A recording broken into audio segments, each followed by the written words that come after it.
ప్రదేశానికి వచ్చాం కనుక కొంచెం భయం ఉంటుంది, భయం ఉంటుంది. దాంతో మీరంతా యాజకుల సమూహం కనుక మరీ ఎక్కువ భయం ఉంటుంది. నేను ఇటువైపు ఒక్కనే, మీరేమో 10 మంది ఉన్నారు, కొంచెం భయం ఉంటుంది. మంచిది. వేదిక మీద ఉన్న ఎవరి బిడ్డలకు, నవీన్కు, అలాగే ప్రియ, శాంతి ప్రియకు, ముఖ్యంగా ఈనాటి సభాధ్యక్షులు జానయ్య గారికి, అలాగే పెద్దలు ఆనందరావు గారికి, నా పేరు గీతలో ఉంటే నాయ్ గారు, ఆనంద్ బాబు, మీరు ఆనందరావు గారు, అలాగే మరి నా స్నేహితులు, మేమిద్దరం సిఓటెల్ కాలేజీలో జీవానందం గారు నేను థియాలజికల్ స్టడీ చేశాం. మళ్ళీ దేవుని కృప ఈరోజు వారిని కలుసుకోవటం గొప్ప ఆనందంగా ఉంది. ఎక్కడికి వెళ్తున్నామో తెలియలేదు, అడవిలోంచి కారు వెళ్తూనే ఉంది. నర్సీపట్నం వారికి అయితే మన వర్క్ తెలుసు, అక్కడి నుంచి ఎప్పుడు ఇక్కడికి రాలే. నాకు 53 సంవత్సరాలు, ఇదే ఫస్ట్ ఈ ప్రాంతం రావటం. మరి అలాగే 20 సంవత్సరాల కిందట యేసురాజు గారు మంచి సభలు ఏర్పాటు చేశారు విజయనగరపట్నంలో. మన క్రిస్తాస్ గారు తరఫున యేసుదాస్ గారు ఏర్పాటు చేస్తారు. వారికి కూడా హృదయపూర్వక మన వదనాలు. ఈరోజు వారే మొదటి పలకరించారు, జ్ఞాపకం ఉన్నానా అన్నారు. ఎప్పుడో 20-25 సంవత్సరాల కిందట. కానీ చాలా సంతోషం మేము చూడటం. ముఖ్యంగా పెద్దయ్య గారు, ప్రకాశరావు గారికి కూడా హృదయపూర్వకమైన వదనాలు. మొన్న మాట్లాడేటప్పుడు అయ్యగారు కూడా విజయనగరం వచ్చారు, మరి వాళ్ళు పరిచయం అయ్యారు. వారికి హృదయపూర్వకమైన వదనాలు. అమ్మగారికి కూడా వచ్చారు, వారికి వదనాలు తెలియజేస్తూ ఉన్నా. అమ్మ వదనాలు.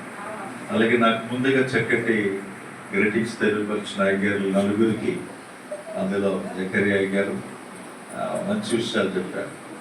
అసలు వెంటనే వెళ్ళిపోవడానికి కారణం ఏంటంటే వీళ్ళు ప్రార్థనా పనులు, భక్తి పనులు, మరి ఒంట్లే ప్రార్థన చేస్తున్నాయంటే ఇంకా వీళ్ళ యజమానుడు ఎంత ప్రార్థన చేస్తున్నాడు. మంచి విషయాలు చెప్పారు అయ్యగారు.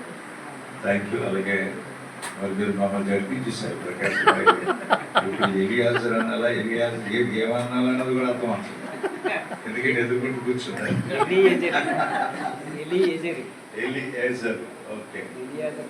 ఏదైనా గ్రీక్, హీబ్రూ, అరామిక్ వర్డ్స్ చాలా క్రిటికల్గా ఉంటాయి. ఏదైనా మీరు బాగా పండితులు కనుక, అనుభవనీయులు కనుక జనరల్గా మాట్లాడిస్తూ ఉంటారు. మంచిది. ఈ సందర్భంగా కూడా వచ్చిన ఇరుపక్షాలు, 2 కుటుంబాల వారికి పేరు పేరున హృదయపూర్వకమైన వదనాలు తెలియజేస్తున్నాను. బంధువులకు, పెద్దలకు, నాతోటి సేవకులకు. ఆదికాండం 24వ అధ్యాయం చదివించారు కదా అయ్యగారు. అందులో లాస్ట్ మాటలో మరి ఎలియాజర్ అయ్యగారు, ఎలియజర్, ఓకే, ఇంటి పెద్ద దాసుడైన, మరి భయం వేస్తుంది ఇప్పుడు ఆ మాట చెప్పడానికి.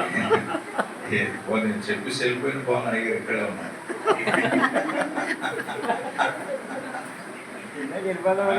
అది ఇందాక వెళ్ళిపోయిన అనుకున్నాను. మంచిది.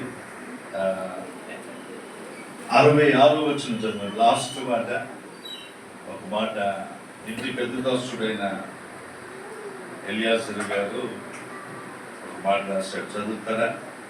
ఆదికాండం 24వ అధ్యాయం 67వ వచనంలో ఈ మాట ఉంది. అప్పుడు ఆ దాసుడు వారు చేసిన కార్యములన్నీ ఇస్సాకుతో వివరించి చెప్పాను. ఇస్సాకు తల్లి అయిన సారా గుడారములోనికి ఆమె తీసుకొని పోయిన అట్లు అతడు రిబ్కాను పరిగ్రహింపగా ఆమె అతనికి భార్య ఆయను. దేవాది దేవునికి సమస్త మహిమ ఘనత ప్రభావములు కలుగునగాక. ఆ మాట మనం చూస్తున్నాం. అయ్యగారు, జకరియా అయ్యగారు చెప్పినట్టు అబ్రహాం గారు తన కొడుకుకి ఇస్సాకుతో వివాహం చేయదలిచి ఇంటి పెద్ద దాసుడైన ఎలియాజర్కి ఈ వారము ఈ బాధ్యతలు అప్పగించాడు. మనకు తెలిసిన విషయం. ముఖ్యంగా ఈరోజు నవీన్ అలాగే మన క్రాంతి ప్రియ వివాహం ఈ రీతిగా యాజకులు, సేవకులు సమక్షంలో జరగడం చాలా ఆశీర్వాదకరం. ముఖ్యంగా మా నవీన్ అదృష్టవంతుడని చెప్పక తప్పదు. ఎందుకంటే యాజకుల కుటుంబంలో పడుతున్నాడు వచ్చి స్తోత్రం చేద్దామా. రేపు ఆయన కూడా యాజకుడు అయిపోతాడు చేసి మరి యాజకుల కుటుంబంలో ఆటోమేటిక్ గా అది మనకి ఏమైనా అనుభవాలు వచ్చేస్తూ ఉంటాయి. మరి ఎంతో ధన్యత. సంఘం ఇచ్చేస్తామే కదా, ఏమండి సంఘం ఇచ్చేస్తాం, సంఘం కూడా ఇస్తారట. దేవునికి మహిమ కలుగునగా. మరి అదృష్టవంతుడు, ఆశీర్వదింపబడ్డాడు. మీ మధ్యలో వారు రావటం చాలా సంతోషం. తల్లి గారు కూడా అదృష్టవంతులే. నేను జనరల్గా ఈ మ్యారేజ్ బ్యూరో గ్రూప్ ఒకటి ఉంది కదా మన సేవకులది, అందులో సెండ్ చేస్తాను. అయితే అమ్మ మీ మంచి ఫోటో ప్రొఫైల్ పెట్టండి, మన సేవకులదే ఉంది, అందులో పెడితే ఎవరైనా దొరుకుతారు మనకంటే. పెట్టిన 2 రోజులకే మీ దగ్గర నుంచి మాకు సమాధానం వచ్చింది. చెప్దామా? అద్భుతం. మరి ఏదైనా దేవుని ప్రేరణలకే. మరి 318 మంది పెద్ద దాసులలో ఎలియాజరు గారు చాలా గొప్ప ఉన్నతమైన ప్రార్థన యోధుడు, దేవదూత స్వారూప్యము గలవాడు.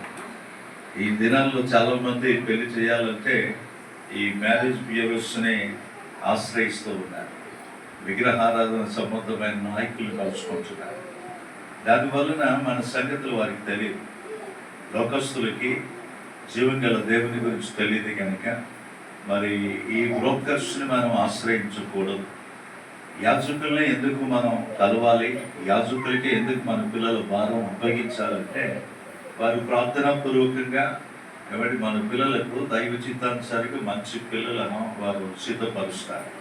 అందుకే గమనించారు, మన ఆత్మీయ తండ్రి ఎవరైతే ఉన్నారో వారికే అయ్యా నా కుమార్తెకి వివాహం చేయాలనుకుంటున్నాను, నా కుమారునికి వివాహం చేయాలనుకుంటున్నాను, మరి ఈ వారం మీరే ఒక మంచి కుటుంబంతో బియ్యం అందేటట్లు ఒక సాటి అనే సహకారిని మా కొడుకుకి లేక మా కూతురికి సిద్ధపరచాలి అని మనం అప్పగిస్తే వారు తప్పకుండా ప్రార్థనాపూర్వకంగా దేవుని చిత్త ప్రకారంగా వారి కోడలు కానీ అల్లుడు కానీ మన ఇంటికి వస్తారు. స్తోత్రం చెప్తామా?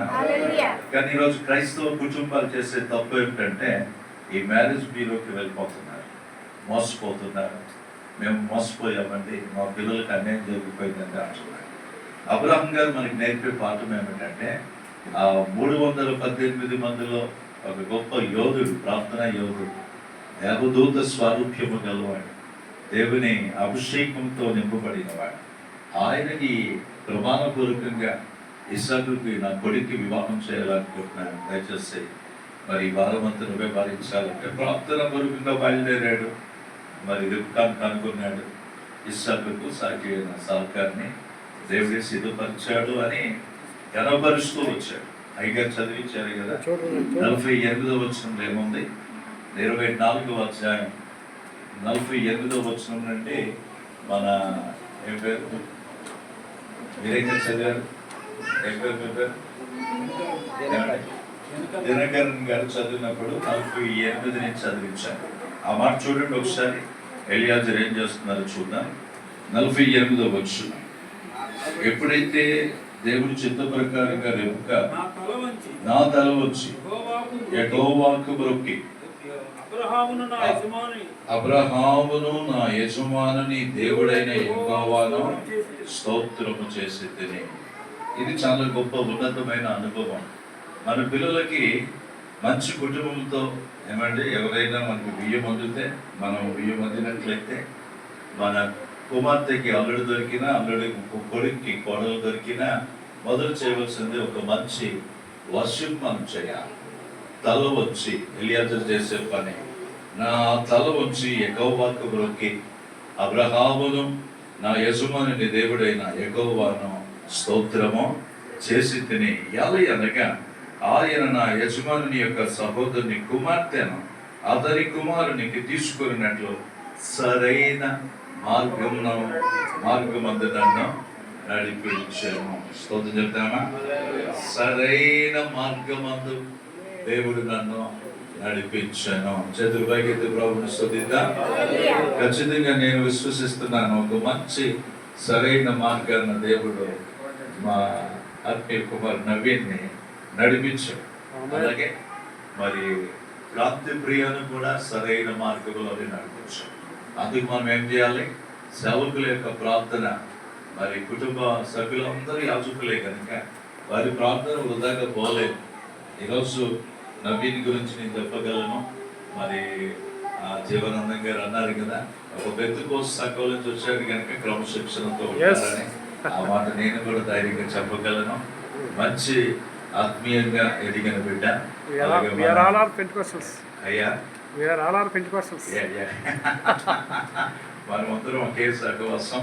మరి నేను కూడా విశ్వసిస్తున్నాను, నవీన్ కన్నా ఇంకా గొప్పగా ఎవరి కాంతి ప్రియ ఆత్మీయంగా ఎదిగిందని మిమ్మల్ని బట్టి నేను కూడా విశ్వసిస్తున్నాను. అందుకు ఎలియాజరు వల్ల మనం ఏం చేయాలి? దేవునికి కృతజ్ఞత స్తుతులు చెల్లించాలి. హల్లెలూయా.